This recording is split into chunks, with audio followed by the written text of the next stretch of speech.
नमस्कार दोस्तों, स्वागत है आपका अपने YouTube चैनल में इतिहास की क्लास में। नमस्कार नमस्कार, राम राम, नमस्कार दोस्तों। तो अपन ने लास्ट क्लास में अपने चल रहा था आमेर का कछवा वंश, और आमेर के कछवा वंश में दोस्तों अपन ने देख लिया था आमेर वंश की, कछवा वंश की स्थापना देख ली थी। ढूंढाड़ के कछवा वंश चल रहे थे, ढूंढाड़ प्रदेश पे कछवा वंश का शासन था। कछवा वंश का संस्थापक देख लिया था अपन ने, दूलराय था, नरवर का राजकुमार, जो नरवर से आके और मीणा और बड़गुजरों को हराकर ढूंढाड़ प्रदेश में कछवा वंश की नींव रखी। ये अपन ने लास्ट क्लास में देख लिया था। अब जो है दोस्तों, इसके बाद दूलराय के बाद में जो अगला शासक ढूंढाड़ प्रदेश की गद्दी पर बैठा, उसका नाम था दोस्तों कोकिल देव। अपन पढ़ रहे हैं कछवाहा राजवंश, कछवाहा राजवंश। और इस कछवाहा राजवंश में दूलराय के बाद में जो गद्दी पर बैठा, उसका नाम था दोस्तों कोकिल देव। कोकिल देव, ये कोकिल देव कौन था दोस्तों? कोकिल देव था दूलराय का पुत्र। ये दूलराय का पुत्र था। अपन ने देखा कि दूलराय ने जो थी राजधानी दौसा से बदलकर रामगढ़ कर दी थी। रामगढ़ में इसका शासन चल रहा था आराम से दूलराय का। दूलराय की मृत्यु के उपरांत कोकिल देव जो था वो इस ढूंढाड़ प्रदेश की गद्दी पर बैठा और रामगढ़ में शासन कर रहा था।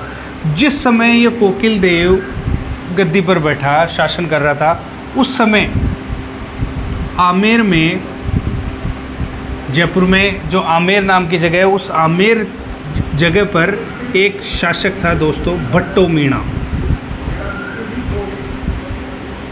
इस भट्टो मीणा का शासन था आमेर में, जिस समय कोकिल देव रामगढ़ में शासन कर रहा था। इस कोकिल देव ने क्या किया दोस्तों? इस भट्टो मीणा को हराया युद्ध में। इस कोकिल देव ने भट्टो मीणा के ऊपर आक्रमण किया और आक्रमण करके इस भट्टो मीणा को हरा दिया। कब? 1207 ईस्वी में भट्टो मीणा को हराकर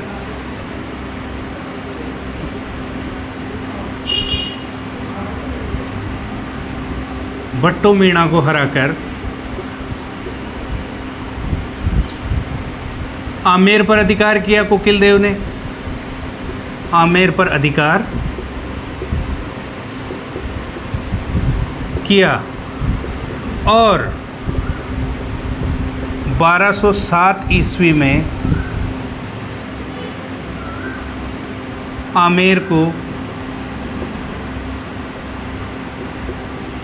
कछवाहा वंश की, आमेर को कछवाहा वंश की नई राजधानी बनाया।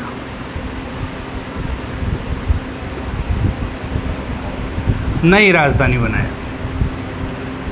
अपन ने देख लिया था दोस्तों कि सर्वप्रथम कोकिल देव के पिता दूलराय थे। दूलराय ने जो था कछवाहा वंश की नींव रखी थी ढूंढाड़ प्रदेश में, मीणा और बड़गुजरों को हराकर, और अपनी राजधानी सर्वप्रथम बनाई थी दौसा में।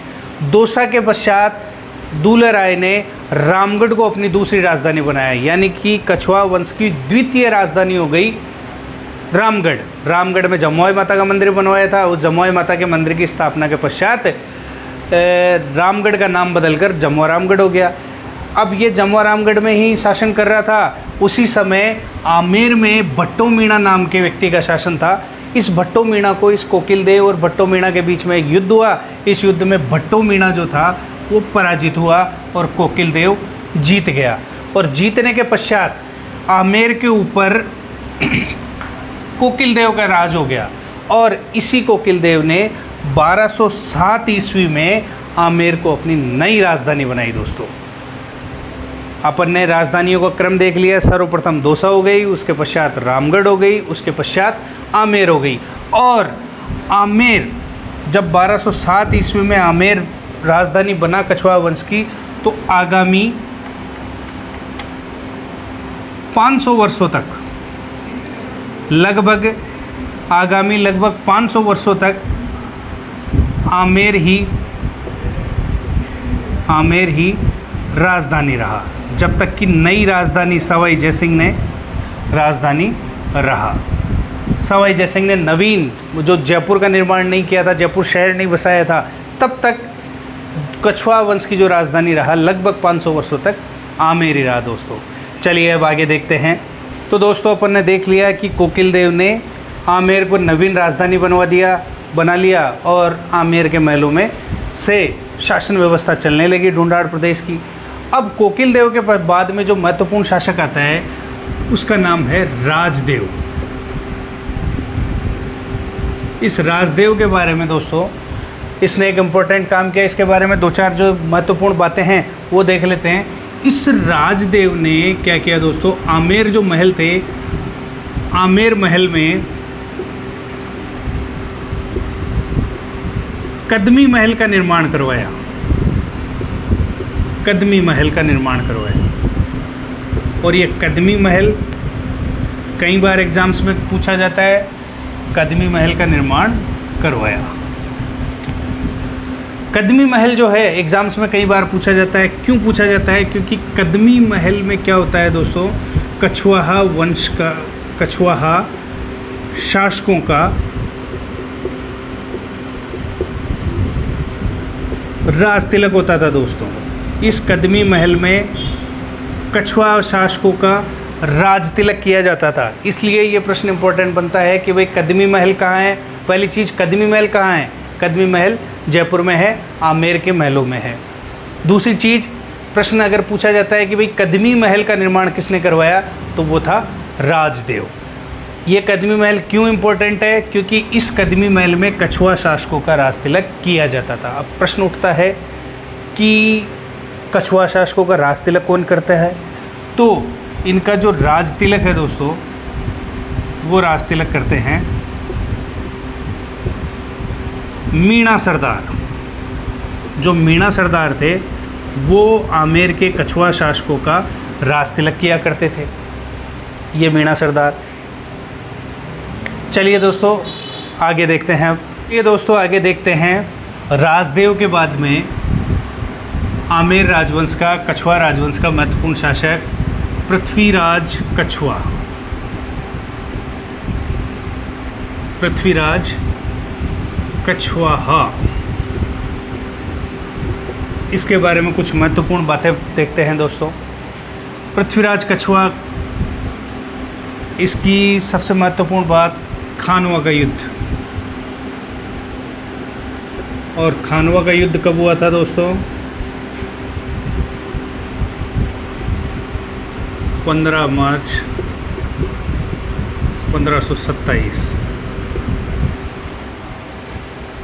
सॉरी 17 मार्च 1527 को जो खानवा का युद्ध हुआ। इस युद्ध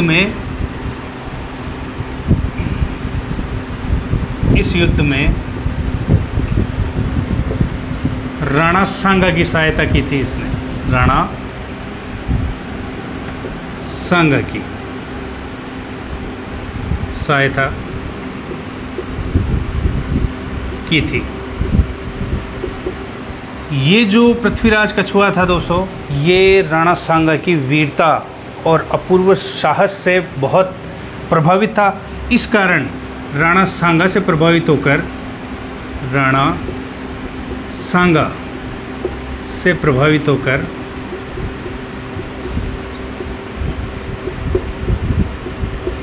अपने पुत्र का नाम भी सांगा रखा दोस्तों इसने।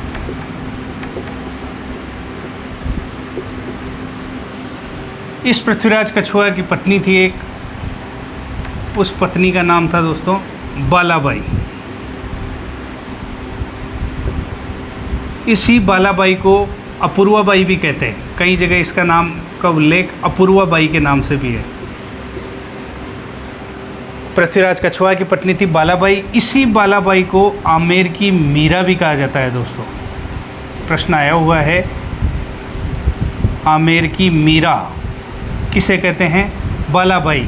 अगर एग्जाम्स में ऑप्शन में बालाबाई ना हो और अपूर्वाबाई हो तो अपूर्वाबाई पे टिक करना है यहाँ पे। चलिए दोस्तों आगे देखते हैं इसके आगे पृथ्वीराज कछुआ में। ये दोस्तों पृथ्वीराज कछुआ के बारे में कुछ और चीज़ें देखते हैं।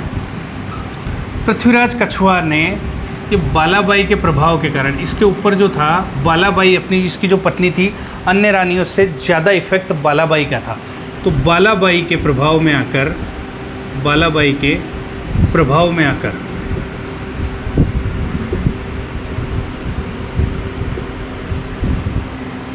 इसने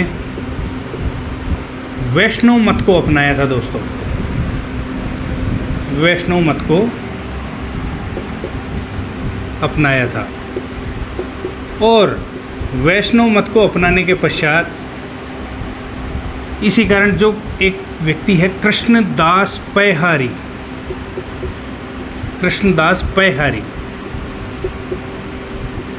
इनको कृष्णदास पैहारी को वैष्णव मत को अपनाने के पश्चात कृष्णदास पैहारी को अपना गुरु स्वीकार किया, अपना गुरु बनाया।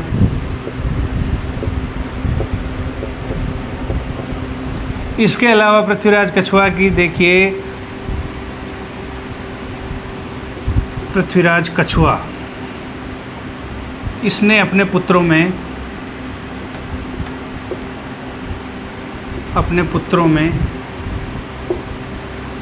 राज्य का बंटवारा किया। जब इसका अंतिम समय आया तो उस समय जो है इस पृथ्वीराज कछुआ ने अपने पुत्रों में राज्य का बंटवारा किया दोस्तों। अलग अलग पुत्रों को, कई पुत्र थे इसके, तो उन पुत्रों को जो है अलग अलग रियासतें, अलग अलग जगह बांटती है ना कि सारे पुत्र दो।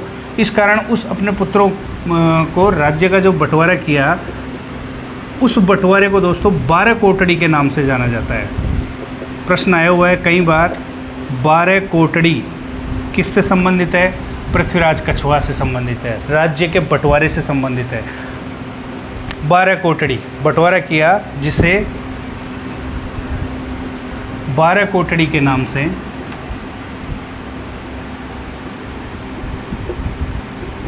जाना जाता है।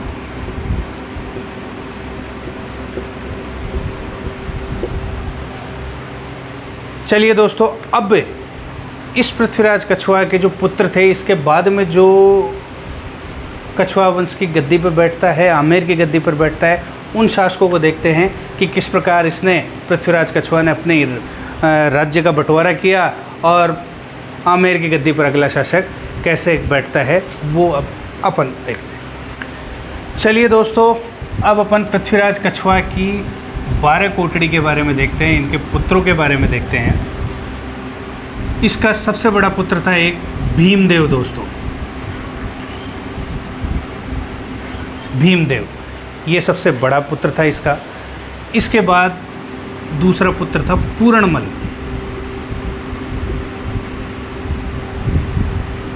पूरणमल था। एक पुत्र का नाम था सांगा। जैसा कि अपन ने देखा था अभी थोड़ी देर पहले कि राणा सांगा से प्रभावित होकर अपने एक पुत्र का नाम इसने सांगा रखा था, तो ये सांगा वही है। एक पुत्र था भारमल और एक पुत्र था इसका रूप सिंह बैरागी, जिसको कहते हैं। हालांकि इनका राजनीति में हस्तक्षेप कम था, इनका कोई रोल ही नहीं था रूप सिंह बैरागी का। तो ये जो भीमदेव थे ये सबसे बड़े पुत्र थे, लेकिन ये जो पूरणमल था, ये पूरणमल बालाबाई का पुत्र था दोस्तों। तो बालाबाई के प्रभाव के कारण, बालाबाई के कहने के कारण, बालाबाई के कहने के कारण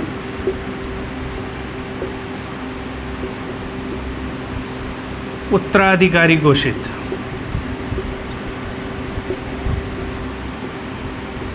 जबकि बड़ा पुत्र तो जो था दोस्तों वो था भीमदेव। इस सांगा जो है, इस सांगा को अपन जानते हैं, इसने सांगानेर बसाया दोस्तों। सांगानेर बसाया।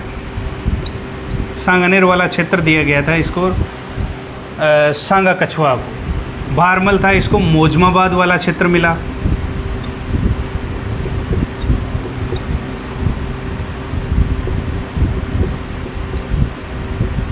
इस बंटवारे को ही 12 कोटड़ी के नाम से जाना जाता है दोस्तों। लेकिन ईश्वर को जो मंजूर वो हो गया। ये पूरणमल गद्दी पर बैठने से पहले ही किसी युद्ध में वीरगति को प्राप्त हो गया। अब शासक कौन बनेगा? सबसे बड़ा पुत्र भीमदेव। तो भीमदेव जो था वो 1533 में 1533 ईस्वी में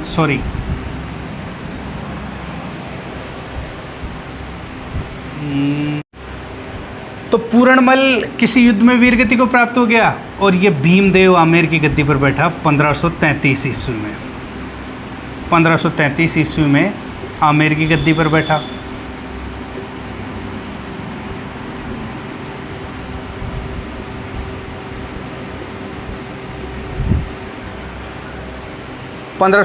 में आमेर की गद्दी पर बैठा और ज़्यादा समय तक ये भी शासन नहीं कर पाया और 1536 ईस्वी में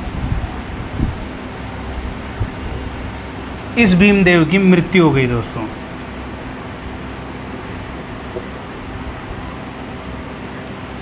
अब इस भीमदेव के दो पुत्र थे दोस्तों। पहले का नाम था रतन सिंह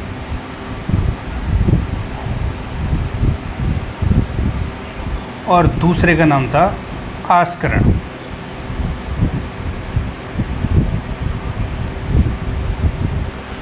अब उस समय 1536 ईस्वी में जब भीमदेव की मृत्यु हो गई तो शोक संवेदना व्यक्त करने के लिए भारमल भी तो आएगा, अपने भाई की मृत्यु हुई है। तो उस समय इस भारमल ने क्या किया दोस्तों, ये गए, इसने आस्करण को बुलाया अपने पास में।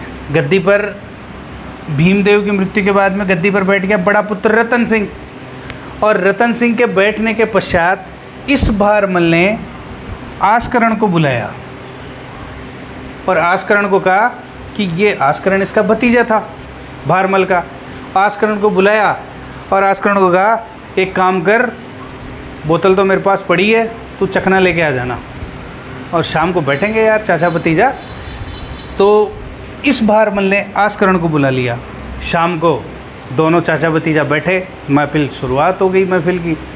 अब इस भारमल ने बड़ी ही चालाकी से आस्करण को कहा, बोले यार आस्करण, ये जो रतन सिंह है ये मेरे को किसी भी एंगल से राजा नहीं लगता यार, राजा तो तू ही है आस्करण, राजा शासक हो तो तेरे जैसा हो। आस्करण को ऐसे समझाया और आस्करण को कि भाई मैं तेरा सपोर्ट करूँगा, मैं बैठा हूँ तेरे पीछे यार, तू क्यों चिंता करता है, तू एक काम कर रतन सिंह को सल्टा दे और रतन सिंह के बाद में गद्दी पर मैं तेरा समर्थन कर दूंगा कि भाई अब गद्दी पर कौन बैठे साहब, कि आस्करण को बिठाना चाहिए। तो आस्करण ने क्या किया, चाचा के बहकावे में, भारमल के बहकावे में आकर अपने भाई रतन सिंह की हत्या कर दी भाई। और रतन सिंह की हत्या जैसे ही इस आस्करण ने रतन सिंह की हत्या करी तो इस भारमल ने प्रजा में जाके ये फैला दिया कि भाई इस रतन सिंह की हत्या इसके ही भाई आस्करण ने करी है और ऐसे धूर्त व्यक्ति को आप कैसे राजा बना सकते हो, जो अपने भाई का ही नहीं हुआ वो जनता का कैसे होगा। तो ऐसा करके जनता को इस आस्करण के खिलाफ भड़का दिया और स्वयं बड़ी चालाकी से आमेर की गद्दी पर बैठ गया। चलिए दोस्तों, अपन ने बातें कर ली थी भीमदेव के बारे में। पृथ्वीराज कछुआ के बाद में भीमदेव गद्दी पर बैठा, ये 1533 में गद्दी पर बैठा 1536 तक। और इसके जो थे दो पुत्र थे दोस्तों, एक का नाम, बड़े बेटे का नाम था रतन सिंह और दूसरे पुत्र का नाम था आस्करण।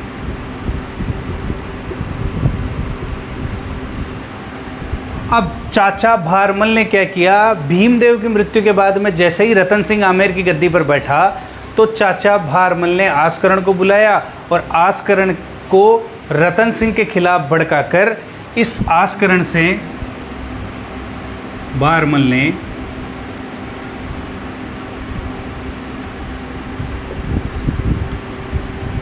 आस्करण को भड़काकर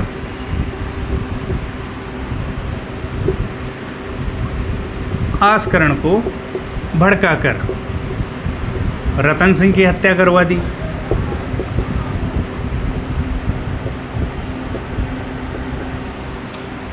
रतन सिंह की हत्या करवा दी और इस हत्या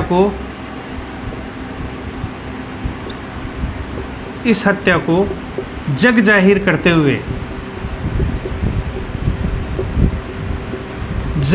करते हुए भारमल ने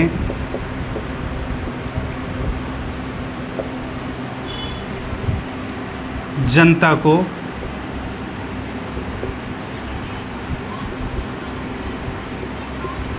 आस्करण के खिलाफ भड़का दिया। दोस्तों,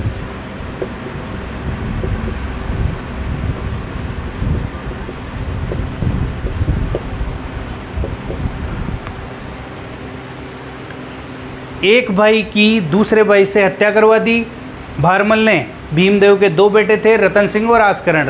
भीमदेव के बाद में रतन सिंह गद्दी पर बैठा, लेकिन इस आस्करण को चाचा भारमल ने भड़काकर आस्करण से रतन सिंह की हत्या करवा दी और फिर इस हत्या को जग जाहिर और कर दिया कि भाई ने भाई को मार दिया। आमेर की जनता को कहा कि इस भाई ने भाई को मार दिया, जो आस्करण भाई का नहीं हुआ, अगर आप उसको शासक बनाओगे तो वो जनता का कैसे होगा।